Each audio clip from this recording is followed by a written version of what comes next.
Do you truly choose your thoughts? Do you decide your desires? Or do they simply appear? What if every choice you make was made before you even knew it? And what if Buddhism, with its deep doctrine of no self, has known this all along, but without ever using the phrase free will? Today, we confront the deepest tension between philosophy, psychology, neuroscience, and the Dharma. Is there free will in Buddhism? And if not, are you just a leaf in the wind? I'm Silent Flame, and in this video, I will destroy your assumptions about freedom, only to reveal the liberation behind it. Before we decide whether Buddhism accepts or rejects free will, we have to ask, what do we actually mean by the term? In the Western tradition, free will usually implies a conscious agent who can choose between options without being fully determined by prior causes. It implies a sense of I could have done otherwise, that I am the origin of my action, that I am not just reacting, I am initiating. This is central to ethics, law, and identity. Without free will, how can we be responsible? In the Buddhist tradition, Buddhism rarely uses the phrase free will, but it obsesses over intention, volition, and the chain of causes. The Pali word cetana, intention, is central to karma. The Buddha said, cetanaham bhikkhave kamam vadami. It is volition, monks, that I call karma. So Buddhism deeply cares about action and the mind behind it, but does it believe that mind is free? That's where things get more complicated. In Theravāda Buddhism, the self is a process, not an entity. There is no unchanging chooser. The five aggregates, form, feeling, perception, formations, and consciousness, flow moment by moment, shaped by past karma and present conditions. So where is freedom in that? Choice as conditioned emergence. Theravada doesn't say there's no choice. It says choice arises, but always as the result of conditions.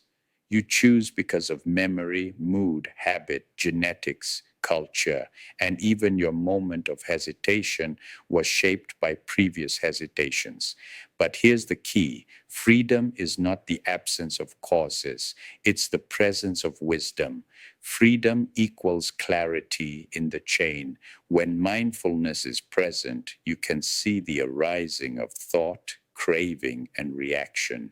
And in that space, there is room to respond, not just react, room to let go, room to act with awareness, not compulsion.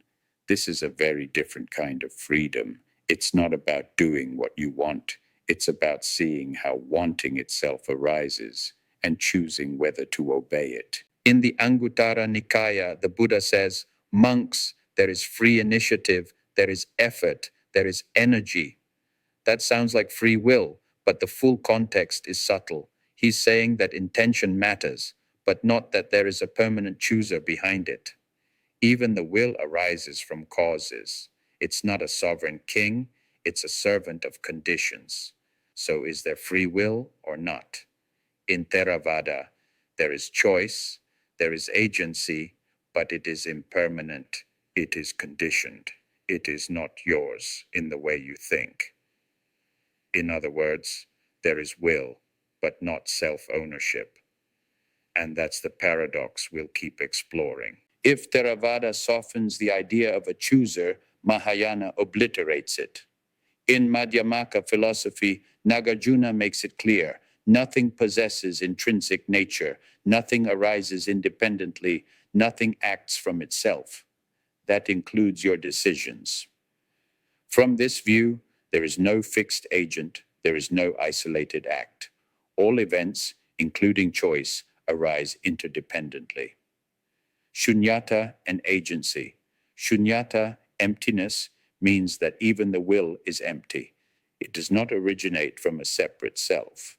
It arises from causes and conditions, mental, karmic, environmental, historical. You don't choose the contents of your mind.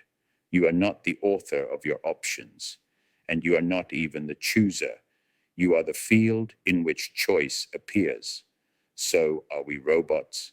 Not quite, because emptiness does not negate function. It negates inherent identity. A flame still burns, even though it has no solid core. Likewise, decisions still happen, but there's no thing doing them. This is not determinism, it's interbeing. If there's no fixed person making choices, who's responsible? The Buddha was once asked, if there is no self, who experiences the fruits of karma? He replied, you are asking the wrong question. Because in Buddhism, causality flows through conditions, not through entities. The person of today is not the same as yesterday, but not entirely different either. Think of a candle flame passed to another candle. It is neither the same flame nor entirely new. Karma continues, even without a controller. Accountability without a soul. You don't need a permanent soul to be accountable. You need patterns and awareness of those patterns. This is the middle way. You are not free in the sense of being a god. You are not determined in the sense of being a machine. You are a process, and processes can be refined. In the West, freedom means autonomy, more power, more choice, more control. But in Buddhism, freedom is the exact opposite. It is the falling away of false control. The awakened one does not say, I choose better. He says, I see there was no chooser, only causes unraveling. And in that seeing, clinging ends. What remains after the illusion dies? Spontaneity, clarity, action without actor, responsibility without blame, effort without struggle. This is what Zen means by before enlightenment, chop wood, carry water. After enlightenment, chop wood, carry water. But now there's no one doing it, just doing, happening on its own. Let's face something uncomfortable. Most of what we call choice is just preference, habit dressed up in narrative. You don't choose your craving. You don't choose your fears. You don't choose your conditioning. And yet you build a story around them. I decided. I knew what I was doing. I made a rational choice. But look closely. That voice in your head, that's just another aggregate, formations pretending to be freedom. The illusion of the decider. Modern neuroscience confirms this. In brain studies, activity predicting a decision appears seconds before a subject becomes aware of choosing. In other words, your brain decides, and then your mind tells a story to catch up. Buddhism has said this for centuries. There is no solid controller, only flow. If freedom is not control, what is it? Freedom is knowing the arising of thoughts, seeing the movement of desire, recognizing the chain of causes, and stepping out of it, not by will, but by wisdom. It is the space between stimulus and reaction, a space created by awareness. That space is not about dominating your mind, it's about watching it until the watcher disappears too. The freedom to not act, the birth of choice. Imagine craving arises, a harsh word, a toxic urge, a grasping thought. In the past, you obeyed it. Now you see it. That single moment of seeing, not reacting, not judging, is freedom. Freedom is not, I do what I want. It's, I no longer believe that I am what I want. People often say, if there's no free will, how can karma be just? But karma doesn't require autonomous choice. It only requires intentional conditions. A fire doesn't choose to burn, but if you place dry wood near it, flame arises. Likewise, karma isn't about blame. It's about tendencies, about feedback loops in consciousness. Karma as natural law, not cosmic punishment. Karma is not a judge. It's not a divine ledger. It's cause and effect over lifetimes, over moments. And within that stream, the more clarity you bring, the more patterns shift. Freedom is not in escaping karma, it's in knowing it well enough to walk through it without adding more.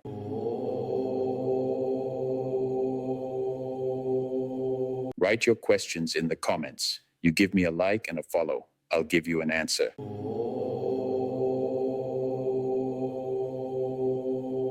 Let's leave the cushion and walk into the lab, because neuroscience has entered the chat. In the famous Libet experiments, subjects were asked to press a button at a time of their choosing. Their brains showed a spike in readiness potential, milliseconds before they felt they had made the decision. In newer versions of the study, scientists could predict a subject's decision up to 7 seconds before the subject was aware of it. The conclusion: your conscious mind is not in charge. It's the narrator, not the driver, which sounds a lot like Anatta, modern views, determinism with flair. Most neuroscientists today believe decisions are the product of genetics, neurochemistry, environment, and subconscious bias. Even free will is just a name we give to ignorance of causes. Your preferences, your moods, even your resistance, they all arise from systems deeper than awareness. In that light, Buddhism isn't pre-modern, it's post-scientific. But wait, what about quantum physics? Doesn't uncertainty open the door to free will? Only partially. Quantum events may be probabilistic, but they're not personal. Randomness is not freedom. And even if your neurons involve quantum processes, that doesn't make you an agent. It just means you're less predictable. So neither determinism nor randomness give us what we crave, the sense that I am choosing. And that craving is what the Buddha saw through. Therapy shows us how little control we have. We repeat patterns from childhood. We sabotage joy. We run from intimacy. Why? Because will is shaped by wounds, and wounds hide beneath awareness. So are you responsible for what your trauma taught you to fear? Not entirely, but you are responsible for how you relate to that pattern now. And that, again, is the Buddhist definition of freedom. Freedom is not choosing better, it's seeing deeper. When you meditate, you don't create new will. You dissolve illusion around existing processes. You stop clinging to the voice that says, I want, and see it as just another ripple in the stream. Eventually, you realize freedom is not about control. It's about non-clinging clarity in motion. What happens when awakening occurs? Not the gaining of perfect choice, but the disappearance of the one who needs to choose. You become the process itself, no longer resisting it, no longer defending it. You speak, move, live, but without the strain of authorship. And yet, paradoxically, you become more compassionate, more responsive, more precise, because ego is no longer in the way. Let's confront the fear directly. If there's no free will, then am I not just a victim of conditions? And if so, how can I be held accountable? Why should I practice? Why meditate if I'm just riding the waves? Here's the truth. Responsibility does not require autonomy. It requires awareness. Responsibility in Buddhism means I may not have chosen the causes, but I am now the field in which they play out, and I can see them, transform them, not from ego, but from insight. The middle way between guilt and denial. You are not to blame for being conditioned, but you are capable of ending the chain if you can see it clearly. And that's why the Buddha taught awareness, not punishment, investigation, not obedience, compassion, not moralism. Let's talk about daily life. What does it feel like to live without believing in free will? It does not mean paralysis. It means presence. You still act, but without personal authorship. You still speak, but without defense. You make choices, but you stop pretending they are yours. They arise, and you witness them without adding ego. What changes? Stress drops, blame fades, regret loses its grip, arrogance disappears. You stop judging others so harshly because you know they too are conditioned.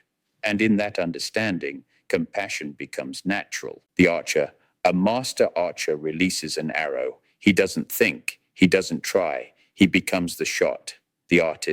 An artist enters flow. The painting paints itself. She watches her hand move, but knows she is not in charge. The meditator sees a thought arise. He doesn't stop it. He doesn't chase it. He lets it pass. And in that moment, he is most free. These are all acts of non-doership, and they're not passive. They are alive, responsive, vibrant. The absence of ego is not the absence of movement. It is the purity of movement. Buddhism doesn't teach free will. It teaches dependent origination, mindfulness, intention without ego, action without craving, seeing without clinging. In this view, you are free, not because you control everything, but because you understand everything is uncontrollable. And in that understanding, you relax, you soften, you let go, and you respond with grace. Now we come to the final contradiction. If there is no free will, then how can we speak of liberation at all? And yet the Buddha didn't promise better control. He promised the end of suffering, not by increasing your power, but by removing your illusion. You don't gain the power to choose everything. You lose the illusion that you had to. And in that space, there is a freedom no one can define, but every awakened being embodies. After awakening, the Buddha walked, taught, ate, slept, laughed, acted. But nowhere did he say, I did this. He spoke of processes, of causes, of arising and passing. And yet his presence transformed the world, not because he imposed his will, but because he was no longer in its way. True action is choiceless clarity. When you no longer believe in the I who acts, you act more cleanly. When you no longer defend the I who knows, you learn more freely. And when you no longer seek the I who controls, you live more lovingly. So, does Buddhism reject free will? Yes, in the sense that it rejects a permanent, independent self who wills. No, in the sense that it recognizes intention, awareness, and the power of insight to redirect life. What it offers is not you in charge, but the end of needing to be. And when that burden falls, the fire burns clean. The wind moves freely. The river flows without pushing. You don't choose your thoughts. You don't control your cravings. You don't steer your karma like a car. But you can see, you can soften, you can allow clarity to arise and respond from silence, not script. That is the Dharma's answer to free will. You are not free to do anything. You are free to stop clinging to the illusion that you must.